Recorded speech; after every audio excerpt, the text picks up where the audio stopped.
Olá, nós prosseguimos na leitura do Evangelho de João, hoje para ler o capítulo 7, do versículo 40 ao versículo 52. Diz assim: Quando ouviram essas palavras, algumas pessoas entre o povo disseram: Com certeza esse homem é o profeta. Ele é o Messias, disseram outros. Mas alguns responderam: O Messias virá da Galileia? A Bíblia não diz que o Messias será descendente de Davi, virá de Belém, a mesma cidade de onde era Davi? Assim, havia divisão entre o povo por causa dele. Alguns queriam prendê-lo, mas ninguém pôs as mãos nele. Então, os servos voltaram aos principais, o sacerdote e aos fariseus. Servos esses que tinham sido mandados para prender Jesus. Guardas mandados para prender Jesus. Por que não prenderam? Eles perguntaram. Nenhum homem jamais falou desse jeito. Os servos responderam: Quer dizer que vocês também foram enganados? Responderam os fariseus.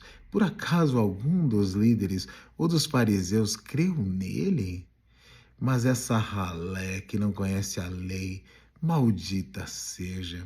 Nicodemos, que antes tinha ido falar com Jesus e que era um deles, falou: Nossa lei não condena um homem sem antes ouvir sua versão da história e descobrir o que está fazendo, não é mesmo? Ah, então você também é da Galileia, não é mesmo? Eles responderam: Verifique e verá por si mesmo. Jamais se levantou um profeta da Galileia. Bem, o livro de João vai aumentando a tensão em torno da messianidade de Jesus, em torno do anúncio de Jesus e as provocações e que ele vai fazendo enquanto proclama o seu reino, enquanto essa luz que vê ao mundo começa a incomodar as trevas, enquanto essa bondade, esse amor começa a incomodar o mal.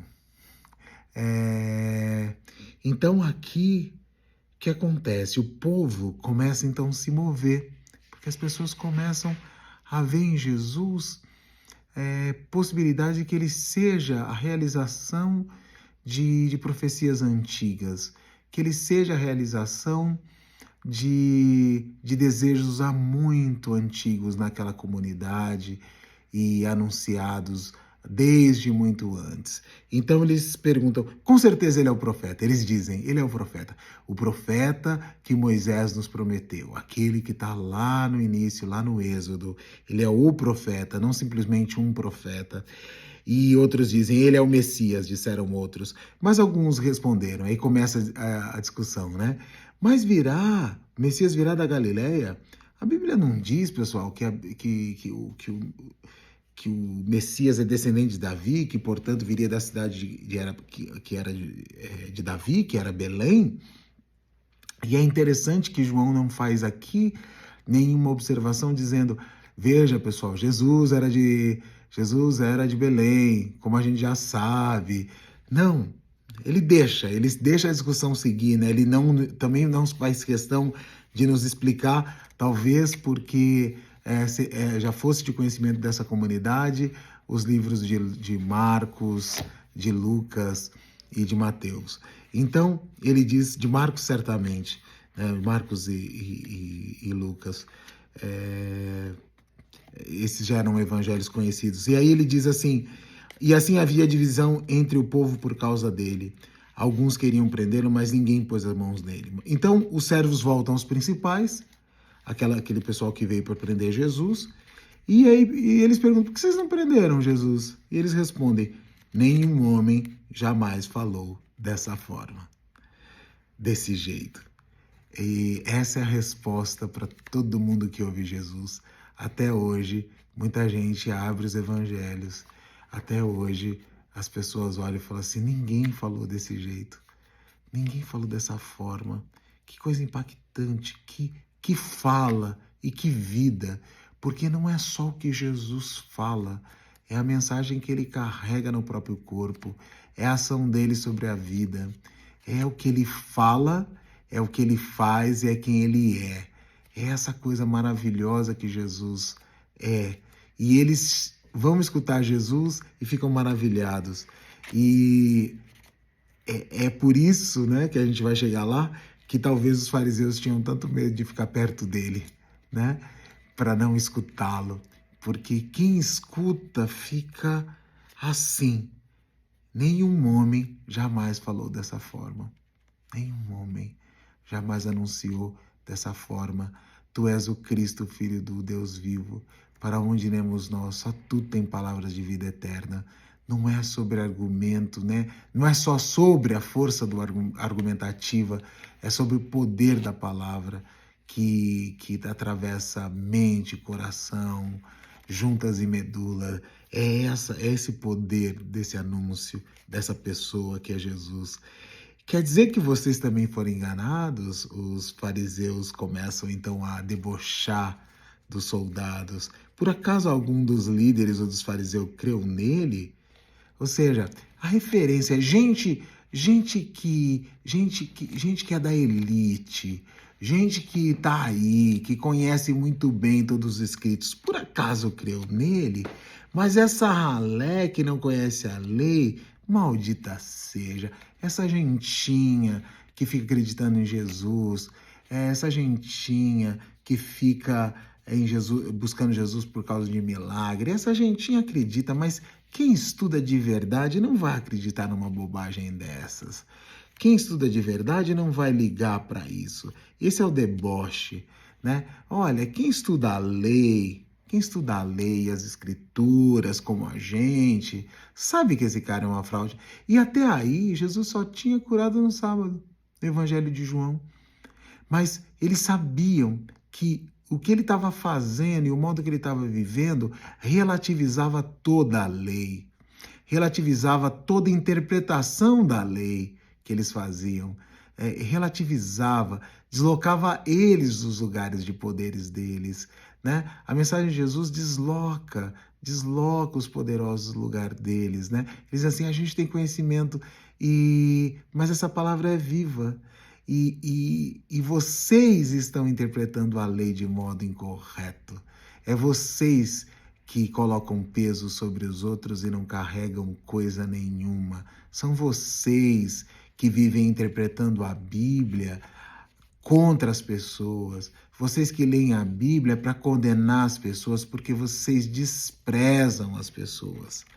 É essa a denúncia de Jesus que continua viva nos nossos dias. Vocês desprezam as pessoas, vocês desprezam os pobres, vocês só amam a vocês mesmos, vocês não amam as pessoas nem o povo de Deus e, portanto, não amam a Deus.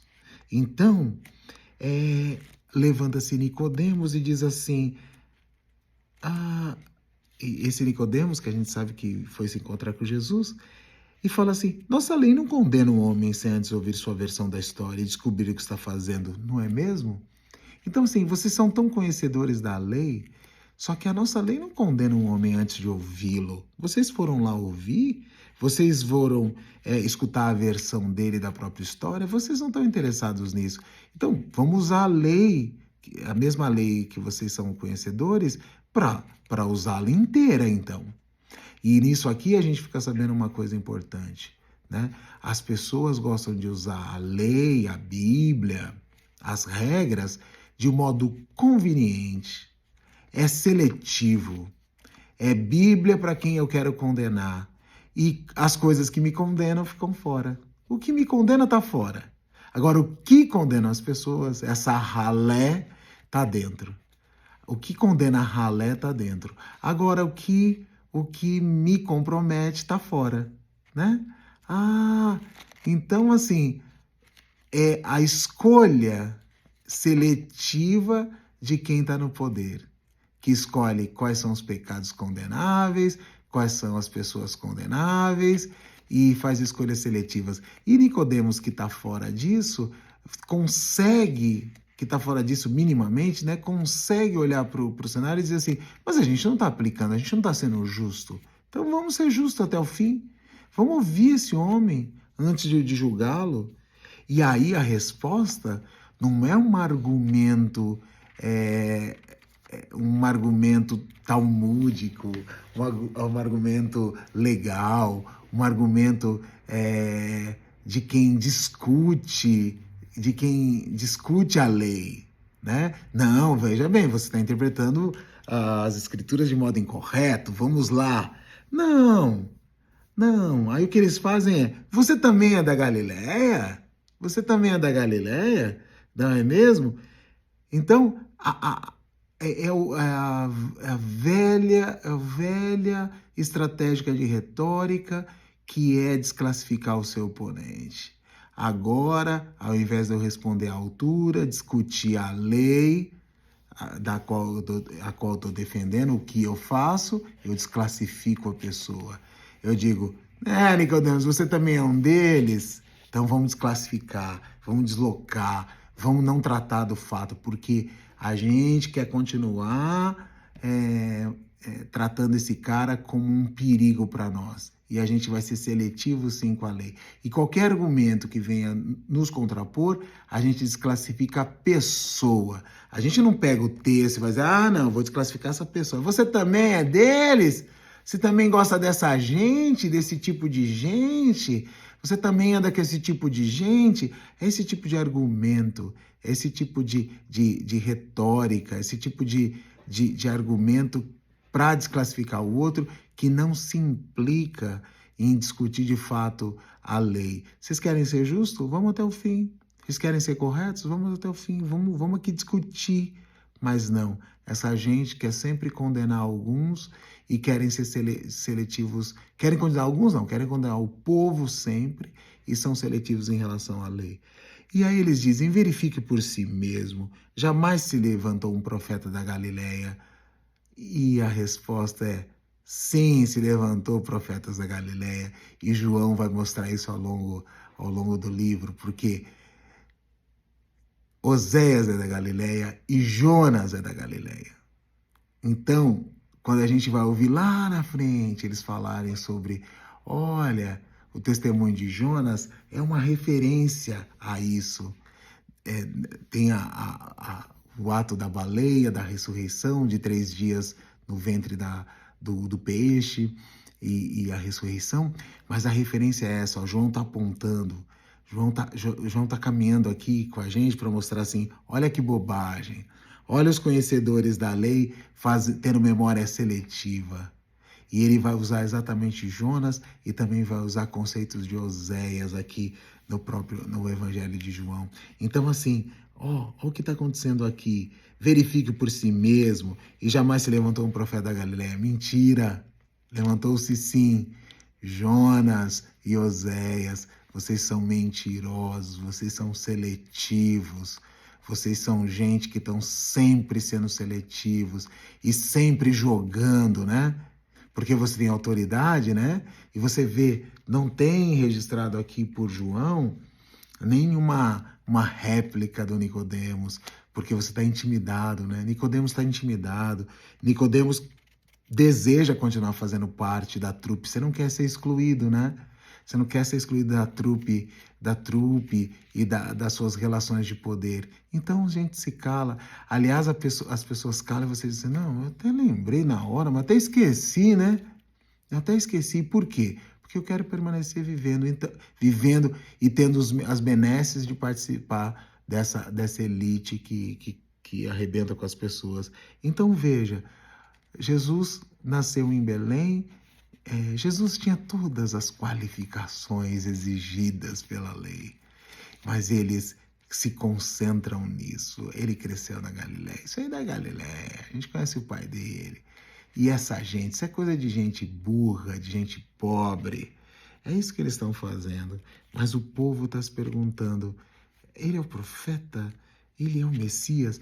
E é engraçado, né? Porque a gente passa muito tempo procurando referenciais na própria cultura, na própria escritura, muitas vezes, né? Tem que validar aquilo que a gente está sentindo, aquilo que está transformando a nossa vida. Eu acho que é tempo, jamais que passou o tempo, da gente deixar a vida, a palavra de Deus que é viva, a palavra de Deus que é viva, que é amor, que é reconciliação. Sabe a palavra viva de Jesus? Que é Jesus mesmo, que é o Espírito Santo falando no nosso coração, guiar as nossas ações. guiar. Eu estou diante desse que me constrangeu. Eu sei porque ninguém falou dessa forma. Eu estou sabendo. O Espírito testifica no nosso coração que Jesus é o Filho de Deus. A gente se deixar guiar um pouco mais por essa força que nos conduz. Não é para ser inocentes, não, no sentido de não averiguar as coisas, mas veja, o amor está se manifestando, a graça está se manifestando, a bondade, a misericórdia, o estender a cura, o bem, a bênção, e a gente está lá pedindo para esses caciques para validarem, perdão aos caciques, aos índios, não tem nada a ver com isso, pedindo a esses religiosos, a esses chefes, a esses donos da religião para validarem a nossa fé. Até quando? Até quando você vai ficar perguntando pros, mas o pastor fulano, grandão lá, não disse isso, diz tal coisa.